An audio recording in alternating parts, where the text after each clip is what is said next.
Film Gods, it's your boy, Isusko, aka The Time Scheduler. Welcome to the Film God podcast that is now running into its 5th year. We are still having downloads across this wonderful, beautiful planet of ours, from Australia to Thailand to Argentina to Brazil to España to Ireland, Australia, like just the list of countries that are listening on a week by week basis blows my mind. And I firstly always want to give you a massive shout out, because I do this and I have fun and I love what it is and I love what I do. But without you guys listening, I'm just shouting into a large cavernous cave. So thank you for being the ears in that cave. I feel very blessed that a good friend, someone that I've known for probably more than 15 years, has dedicated his life to becoming a film director. And in the last couple of years, they've done that. And it's just so beautiful to see that the hard work and the hours and the experience on set can pay off. And I was very blessed to go and manage to get a ticket to go and see The Last Swim on Monday, end of March, beginning of April, at the BFI. And it's a beautifully shot, wonderfully acted British independent film that we should all be supporting across the globe. We should all be supporting our own industry, as well as catching, the big Hollywoods, but our own industries, independent filmmakers need us more than ever. This is the time that they need us to be stepping up and putting our money in the hands of the cinemas, so that we can see more stories like the one that is The Last Swim. So I implore you, please go and watch it. Any age that you're at. I'm a 40-year-old man, 41. All right, I tried to nick a year. All right, forgive me. I'm 41, and I'm watching these young adults have the first day of summer after their A-levels, and I was back. I was there. I was back with my friends up in Putney, down in Southfields. Honestly, it was like I was 18 again. And I think that's the beauty of filmmaking, and a great script and great actors and interesting camera work and wonderfully lit and beautiful sound and great makeup. That's the wonder and beauty of film, is that it can instantaneously take you back to your moment. And everyone in that cinema is having their same experience. So please go out, see this film, listen to the episode, we got Sasha, who's director and the writer. We got Deba, who's the lead actor. Listen to them talk about the film, because it's so wonderful just hearing people that are in a creative industry that, Rishi Sunak told us to go and find another job back in COVID. Sasha said, nah, do you know what? I'm going to write a film. And he did. And it was hard, but he did it. And they did it. And they've created something wonderful. And everyone involved should be proud. So thank you to everyone that helped make it happen, that financed it, the locations, the crew, the cast. Well done. Take the award, take the applause, and let's get straight into the app. Ladies and gentlemen.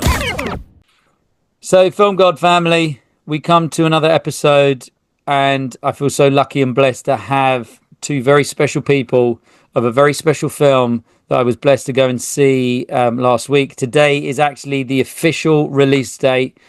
I'm just so excited to get into this chat. It is a film that you can tell means a lot to the people that wrote it, that made it, and that starred in it. And we got the two special people on with us today. So, ladies and gentlemen, without any further ado from myself, What is your name and what is your role on the call sheet? So I'm Sasha Nathwani, and I am the director of Last Swim, and also the co-writer with Helen Simmons. Yeah, so I'm the director, number one on the call sheet. But I started out with Isusko being at the very bottom of the call sheet. Damn So straight. in the time that we've known each other, I've been able to climb up, and who knows, maybe climb back down again. Let's see what happens. My name is Deba Hekmat, and I play Zeba in Last Swim, and I'm somewhere on the call sheet. I'm just grateful to be there. Amazing.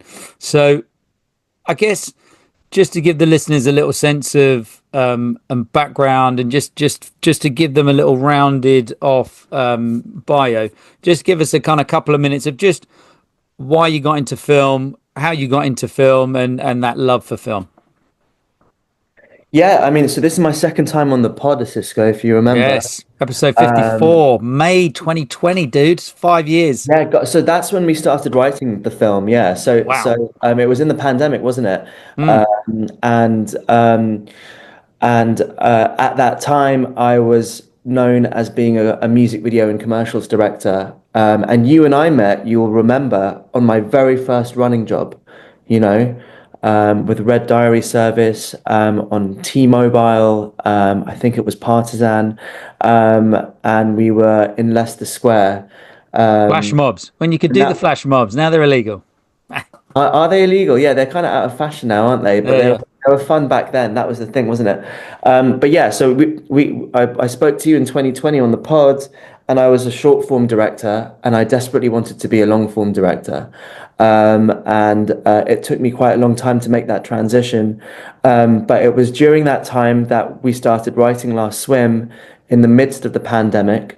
That was a time that was difficult for everyone. But I remember feeling and thinking that it was, particularly for young people, really challenging, because they were having the seminal years of their lives snatched away. So when we thought about the film, this idea of this character who's got 24 hours to reclaim her youth, because it's a film about lost youth, the questions that we wanted to pose with the film is, if you had one day to do that, where would you go, and what would you do? And it's beautiful. And it's just so beautifully shot. It's so beautifully acted, which I want to come on to Diva then. So just your story to then getting to this point. Where did you start, and why what excited you about The Last Swim and Zeba as a character? Right, so I don't have a acting background, and this was my second role, like in a feature, second role ever to Wow, be fair. amazing. And I come from modeling in the fashion world, and I love it. And I think through that, I kind of learned that I love to do storytelling and to kind of like show stories. And with the fashion and like modeling like world of it all, everything's a bit more static. Like there's room for like short films, or like sometimes I do a music video, sometimes I could do a commercial, but a lot of it was really static. So I think for me it was just like trying to figure out how to kind of broaden that horizon and to like actually move into like longer form stories. I just love being part of crews and sets and like being a part of something. And when Sasha and Shakira sent me an email to come and cast for Last Swim, I was like, yeah, this is exactly how I can like transition and move into these spaces. I'm just so Mm. grateful that they even thought of me, because what a beautiful story to be a part of. And was there anything in the character or the story that resonated at all that you could then kind of dig into to find some truth in Zeba? I think the first thing being kind of the most obvious, I guess, like her name is Zeba, mine is Deba. It's literally the Iranian version of my name. So when I first read the script, I was like scratching my head. I was like, this can't be. Um, so I think that in itself, the strong correlation between like her and her like ethnic background and her ethnicity. I'm Kurdish, but from Iran, so there's so many similarities there in terms of like how we behave and act with our families and in general. And then we hit like the illness part, and I think that was the hardest to kind of crack out of everything. But Mm. even with that, I've had experiences in my own life where I've kind of witnessed how certain illnesses take a toll on people like that have been really, really close to me. So I guess drawing back on those experiences and seeing how it changed people and how people kind of masked and stayed so resilient and kind of let nothing out into the world. I think that was like a big deep dive into her character for me. And then so Sash writing the film and writing Zeba, and just to say off the top, brother, I just love the film. I loved it. And this isn't Jonathan Ross where he loves fucking everyone's films that come on his show. I genuinely loved the film. And what I found as I was watching it, and you may have had this when other people have mentioned it, but I'm watching it, and even though I don't know the characters because I've only just seen them, I know the characters because they were the friends that I had when I grew up. There was always the one that was trying to be jokey. There was always the one, Yeah. and all of those little characters just fitted into this little world so perfectly. Just talk me through the kind of writing process to get all of those beats and those characters and that storyline that then became the final film. Yeah, so I mean, I wanted to thank you firstly for the kind response. Yeah, I mean, you grew up in London, Cisco. Yep. Yeah, Yep. so North Wheezy, yeah, up in great. Wembley. I mean, the main thing is I really wanted people particularly from London, to see themselves in the film in some capacity, um, because the motivation to tell this story, to make this film, was born out of frustration. Because when I was the same age as the characters, I would have loved to have seen a film like this. I would love to have seen a British coming of age story. All the coming of age stories tended to be American. So I always kind of knew I wanted to do something about young people in London, and I also wanted to do something that taps into the energy of a British summer, or just the way that we feel on a hot August day. We actually forget. It's a strange thing because we seldom have that feeling and that experience. But when we're in it, it's just completely foreign to what we know, and we behave. I'm interested in the way that humans behave when their environments change, and it does something to us when the heat's coming from above and not below. We're not a country that invests in air conditioning, and Or anything for that yeah. matter. We can't heat ourselves that well, and we can't cool ourselves Yeah, down. yeah, we're not a country that invests in anything at the moment. But yeah, I wanted to tap into that energy of British summer, and the other thing is, I remember when I was 16, 17, 18, and I would have a day like these characters have had. I used to play this game where at the end of the day, I would get home, late at night or early in the morning, obviously in a lot of trouble because, I had an Iranian mum. She used to kind of crack the whip, break curfew, sneak into my bed, a bit like Zeba does at the end of the film. And I would play this game where I would try and piece together the sequence of events of the day. Like, who did I meet first? What time was it? Which friend arrived next? Where did we go? How did we get from A to B? How did we get from B to C? And the really fun days were the ones where I couldn't remember, because they were so eventful. Obviously, I was doing things that young people do that might have affected my memory as well. But the really fun days were the ones where I actually couldn't remember. It was like this game, and I couldn't crack it. And I wanted to take the audience on that journey, and I wanted the characters to go on that kind of journey. Because for the guys, they don't really know what they're doing. Zeba has told the guys, we're meeting up at school at 9:30. I've put together this itinerary. I have a plan. They have no idea where they're going and what they're doing. And I would probably more traditionally be one of the boys in that group. So that's kind of how the synergy of the story came together. And then Helen, my co-writer, the thing that I was unsure about, and I think it's important to talk about this because I think when you create material, there are worlds that you understand and know very well. So like when Zebra is at home with her Iranian family, like the scene that you mentioned with everyone talking over each other, that's very familiar to me. That's how it was every time I came home from school or whatever, weekends and summers, and there were always people in my house. It was very gregarious and atmospheric. and the banter between the boys. That's something that I'm also very familiar with. I went to an all boys school. I know how boys talk. I wasn't confident about the dialogue between the girls. That was an area where I had to learn. And Helen, alongside, collaborating with me on structural elements of the story, she brought a level of authenticity to how Zeba and Tara interact. And me being probably ignorant about this kind of stuff, I thought her version of the script would have the girls be kind of, really like prim and proper. And she actually went completely in the other direction in terms of the chat and the authenticity, Yeah. but also the vulgarity and the fact that they're not that different. And what I love about the group of friends, and this is very unique to young people in London today, unique to the cast, unique to Deba and her network, is compared to you and I, Cisco, they allow themselves to be, or our generation, they allow themselves to be openly sensitive. They're not afraid to show their vulnerability, and they really check in on one another. And those are really beautiful elements that distinguish Gen Z from millennials, and something that I really wanted to explore in the script and in the film. And I think that's a beautiful kind of segue to Deba, just to ask the question about, you get this script and it is so open and it is so vulnerable, and there are things in there that are just funny and wacky and just this lovely little moment that is a day. Were there parts of the script that you two had to kind of work on where you're like, dude, you're sounding like a millennial here. You sound like my granddad. I got to change up. I got to change up. I'm so sorry. I love you, but I would Yeah. never say that.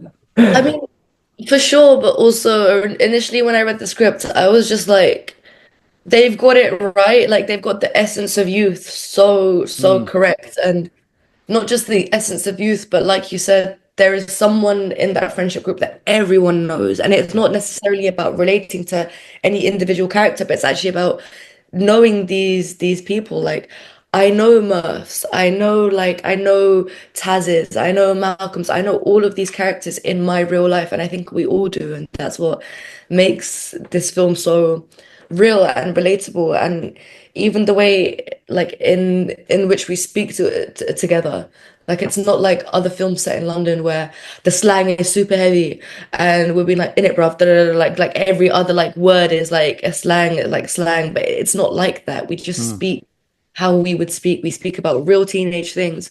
Me and Taz just like going off speaking about boys, but like, and it is a bit vulgar, it is a bit, naughty, but it's not anything that's like super stereotypical from like you'd expect two girls from London to be speaking about boys to like sound like.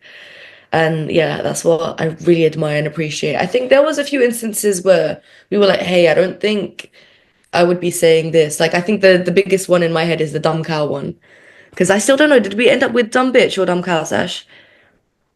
I think we went with dumb bitch, didn't Yeah, we? you did. Yeah. You went And down, that bitch. was that was a That big. was a And that was a good. big discussion. We were like, do I call her a cow? Do I call her a bitch? Like, where do we go with this? But cow just didn't feel right, and it didn't feel like I guess what people my age would say. Yeah, I mean, it's we should talk about that a little bit, because I remember that was a very contentious point, both when we shot it, when we were writing it, when we shot it, and also when we were in the edit, and I had a lot of kind of roundtable discussions with the amazing producers who were on this film about this, and I'm really happy we made the right decision, because there was this assertion, especially when you have tell stories or films that have a central female protagonist. Everyone's very concerned about the character remaining likable throughout. Um, so there's this idea that the character has to almost be faultless, and that's not the case with male No. protagonists. But it was important at that moment because the character's having a really difficult moment. It's a human reaction to lash out, sometimes at the person that you love most. In that situation, it's Tara. So it was important, but I think it's also representative of friendships, male and female friendships, teenage friendships, that you can go a day or with someone and have a big argument and then tell them a few minutes later that you love them. I honestly think that you're not actually friends with someone unless you've had a massive blowout and then come back together again. That's the sign of real friendship. So it was important that we allowed Zeba to actually behave in that manner and to let the mask fall a little bit, because the whole film is about a character who's going through a really difficult time but isn't yet comfortable enough to tell the people in her circle what's really happening. And that masking, that the weight of that is hard, you know, and sometimes the mask slips, and that's what Mm. happened in that scene. Yeah, and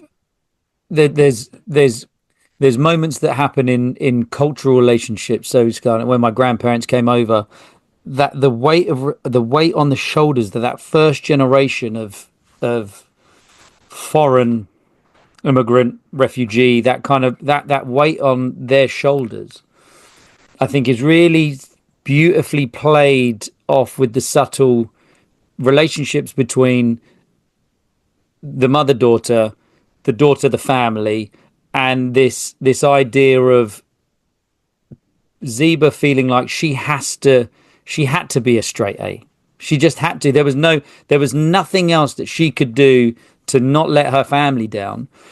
And that day happens. She gets her results. She goes out with her friends, and she does. You know, she falls over and she hits her head. And that little moment that she has with her friend there, I think one beautifully acted on both parts. And you're on a close up of Tara's face. I just love the way that how you casted. No one's over the top. Everyone's super subtle. Everyone's got this kind of Al Pacino-esque. Just shoot my eyes. Just fill my eyes. And there's so many stories, and there's so many kind of nuances that everyone will relate to in their own little different way. So I'm looking at it going, you know, Zeba's my mum.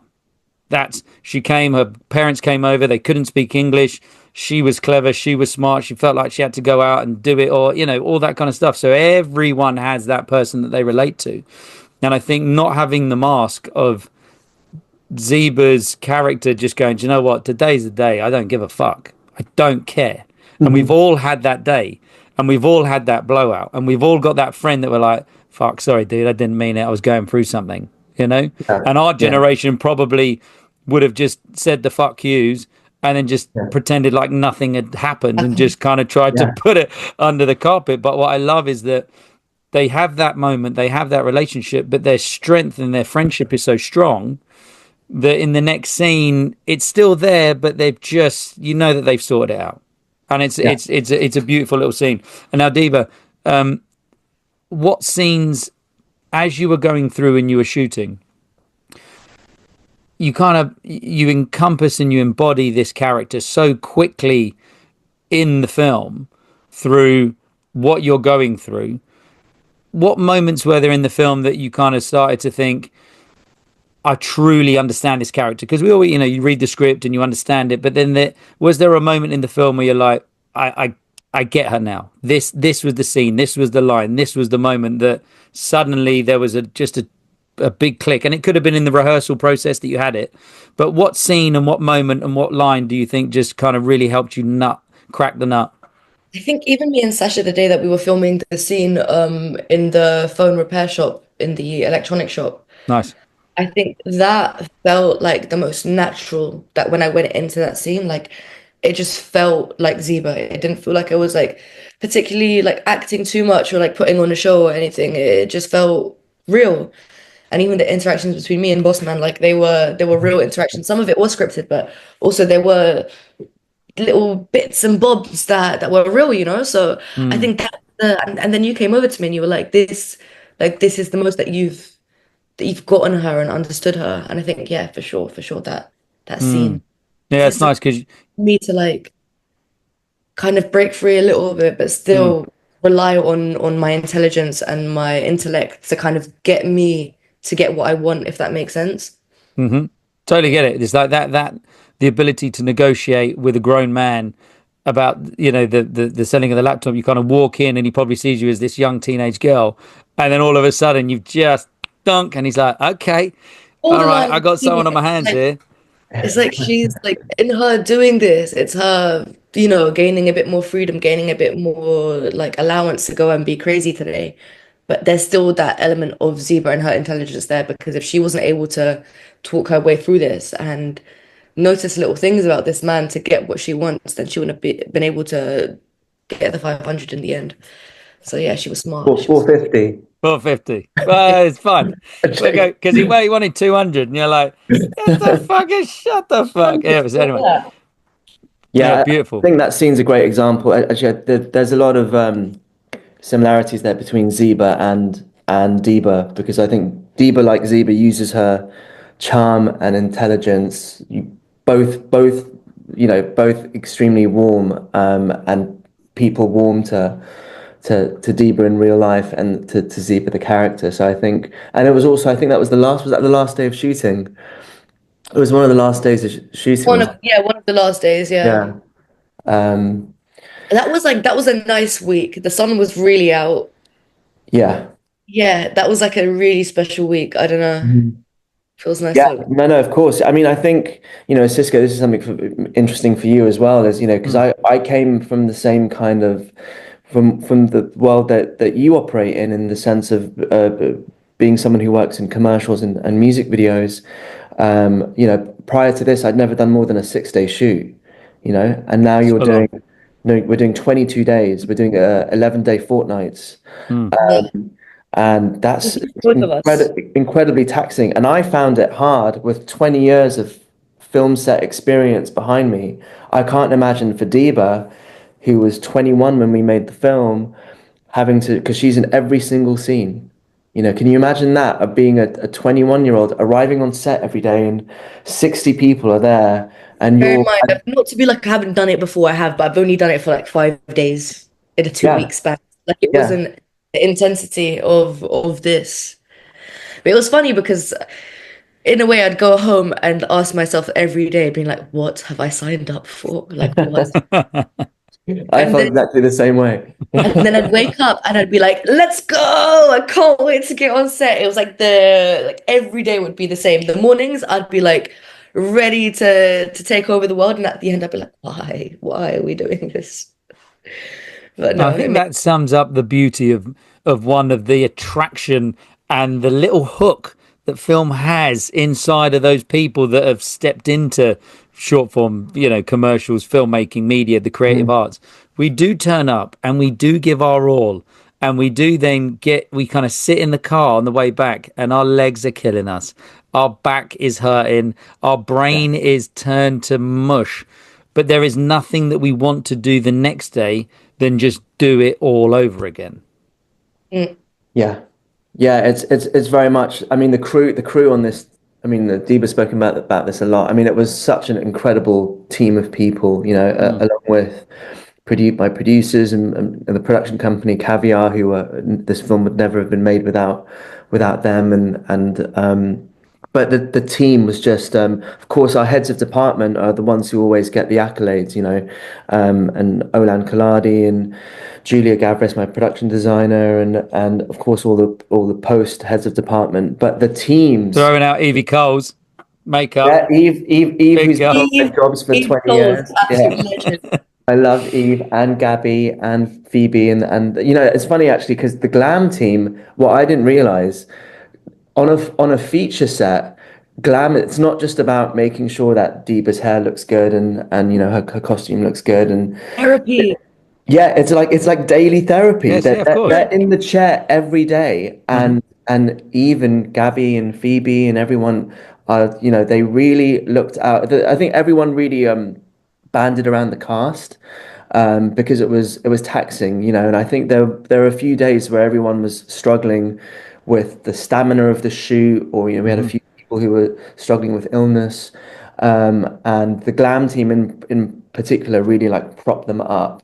Everyone. And it was really, really lovely to see the way that everyone supported each other, the way the cast also supported each other, because, for instance, with Deba and Lydia, who played Tara, and also Deba with Narges, who played Mona, they also had, they weren't just best friends and mother and daughter on camera. They also had elements of that relationship off camera on Mm. set. And they were aware that this was Deba. Deba has a tremendous amount of on-set experience, but yeah, this being only her second film, her first time in a central role, they really there was a lot of like mutual support, which was really Mm. beautiful for me to see. I think also from a and I say this with the love and respect, you as a commercials and short form director, super experienced, but from a film, from a longer format, it's not as if you've had kind of 20 years of honing that skill of, the on a commercial we turn up, you got your boards, we're doing it from here. On a music video, there's a lot more freedom and you've done your thing. How did you personally then, Sash, just what mindset or headspace did you have to be in that you might be in differently if you want a commercial or a music video? Is it a different hat, or is it basically you just who you are? The main thing is you don't need anywhere near as many takes. Yes. Because with actors, you have to be careful not to do too many takes, because if you do too many takes of one scene, you can't do as many of the next. And it's not about time. It's not a time consideration. Emotional. It's how much, yeah, exactly.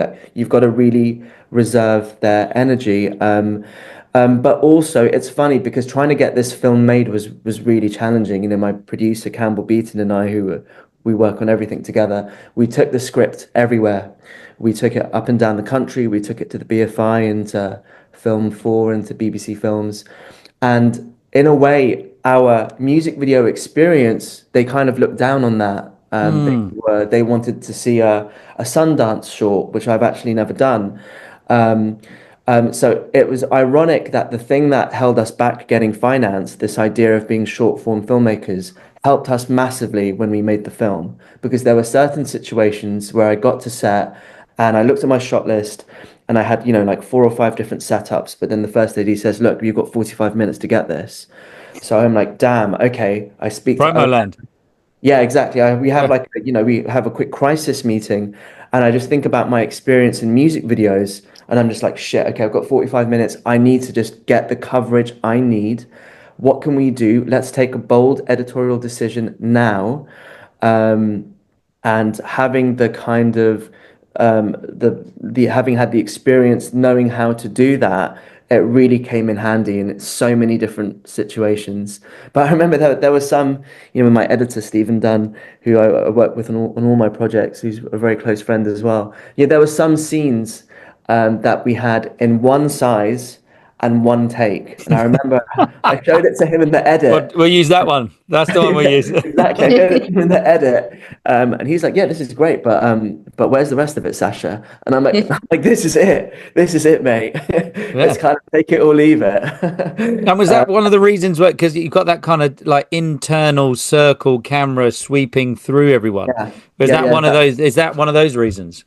Yeah, I mean, I think the thing, if you do a film and you film it, this is a mistake that a lot of people make when they do their first film. It's a lot of advice that was passed down to me. The safe choice of doing a scene is the conventional way of doing it, which is you get your tights, you get your mids, and then you get your wide shots, right? That's kind of traditional coverage. If you shoot every scene like that, your film's just going to end up looking like a TV movie.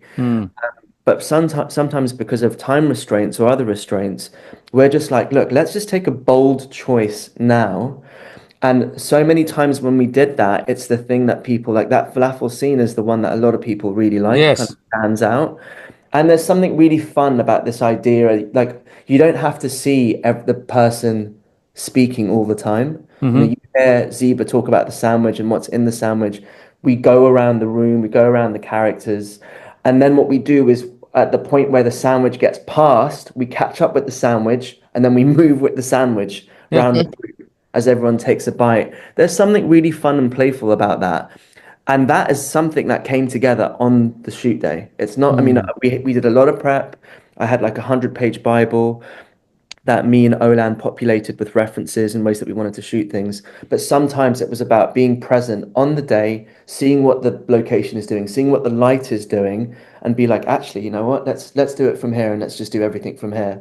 And there's something really fun about that. So yeah, it's one of the being present was something that I learned on this film, and it's something that now I take with me on every project to change things on the day if I need to. Nice.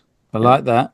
So, Deba, is there anything similar that you took from the shooting process or any of the processes that you think helped you may become or have made you a better actor and will push you forward? For sure, for sure. Like I say, it was the first time I've done long form to this extent. So it was like 22 days. It gave me discipline. It gave me discipline that I didn't think I was capable of having, like the routine of being like, no, this is, as much as it is enjoyment, it is work, and I need to really like pattern up and like tunnel vision to be able to do this. But I Mm. think it gave me like a newfound like form of discipline and self-assurance. And after working with the rest of the cast as well, I think having that assurance that actually I'm in good hands and I'm doing the right job. So yeah, just like belief in myself and that discipline of doing everything right and doing everything to the standard that I should be doing it at. And have you got the bug? Have you got the acting bug now? Are you just looking for the next Oh, project? for sure, for sure. And like for me, when we did the BFI the other day, we did a Q&A, and I've said this like about 10,000 times in the past week, but for me it could be like an editorial shoot, it could be like a short film, it could be a commercial. I'm just down to create something that is larger than myself. So I'm just grateful that I got to be on something that is such a massive scale. Mm. And Yeah, an I mean, award-winning film. Like, let's just put this all into Every context. day. For me, I mean, this is where I'm at. I started off in film, in commercials, 2003. I meet Sash, sorry, 2007. I meet Sash, probably in and around that time. He has this unwavering passion that he knows exactly what he's going to do. He's going to be a film director. We cut forward 20 years. He's found a group of young cast who are just phenomenal actors, written a script that is just beautiful, shot a film that is award winning. I mean, from a friend perspective, I'm so fucking proud. And it's just so fucking beautiful that things like this are happening. And I think where the whole industry, there's elements of doom and gloom and, where are we going and this, that, and the other. I think British film have got some of the best stories, some of the best crew, some of the best actors, some of the best locations, like everything. I just love that we've got stories that wouldn't have been told even probably 10 years ago being told, faces that we wouldn't have seen 10 years ago being seen. And I think the passion that the two of you have, the enthusiasm that you have for the art, the craft, the culture, I think actually just shines through. And I'm so honored that the two of you have decided to kind of come on. It's just a beautiful thing. And I oh, know that thank your you. time is precious, and I know that you've got Yes. loads of other things to do. So we get close to the 45-minute mark. And I always just want to ask people, is there anything that we didn't touch base on that you wanted to highlight, or something that you think that the listeners would find enjoyable? Sash. Yeah, I mean, I would just say the things about the film being out in the world, of course, the festivals are really nice, and the awards and all that stuff. But really, the thing I'm most proud about is when we've done a few. I remember in Berlin where we had our world premiere. All of the questions for the Q&A were kind of young Middle Eastern women who had questions for Deba, because they'd never seen themselves seen like Mm, represented, and they felt amazing. seen and they felt heard. And that for me is the thing that, that's the thing that I'm most proud of. And it's funny because if I had made this film 10 years ago, the character would have probably been male, and he probably would have been white, Hmm. because I wasn't confident enough to draw on my own heritage, and as I've got more confident in my storytelling, I realized that my identity and my lived experience is actually my secret weapon, you know. And the atmosphere at home that I was familiar with when I was young, I want to show other people what that feels like, and there's something unique in that, and there's something authentic in that. So for anyone watching or any young directors, I think it's the stuff that makes you you. That's what you should draw on for your storytelling. Be Amazing. yourself for real. Like it's the only way forward. And just to touch on what Sasha said as well, to see a film about London teenagers where the group, the friendship group itself is real and it looks tangible and it looks realistic. and then also for the main character to be an Iranian teenager. Like, I love London, but the only things that we see out of this city are really bleak, are really like two-dimensional, and it's there's always negative connotation about black and brown people. And here we've got a middle class Iranian girl that lives in a really nice house that has nice things. And that made me so joyous, because it was like as if we get to see people like us, but actually living like an aspirational life rather than like a life that we're so used to seeing on TV. So that Mm. was very big for us. And I'm Kurdish. I've also said this like so many times, but the fact that Sash and Shakira thought that a Kurdish girl could play an Iranian British teenager, that means the world. It's resilience, it's protest, it's powerful. Beautiful. Right. I think you two have just given us so much beautiful stories and insights. I always love to finish the ep with the classic two, the film God two. So the first one is and will be advice to your younger self. And more recently on episodes, I've kind of, especially for one of the guests, I've just kind of had a moment that I'd like them to think about. And for you, Sash, because it's going to be you that I'm going to ask, Hmm. that moment that we were on that T-Mobile. It was, early 2000s, and you had that unwavering belief that you're going to be a director.